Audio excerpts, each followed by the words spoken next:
Nung pumunta kaming probinsya, gunanak si Mana yung unan. Nung baka pa na ako nun Nung baka pa na ako. Nung baka kasi ako, kung umuunan, kakok ako. Ganon. Ito kasi, nagkatrabaho noon si mama at papa ko.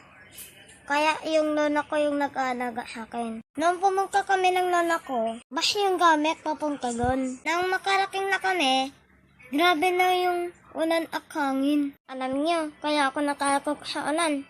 Kasi yung kignat, ang lakas.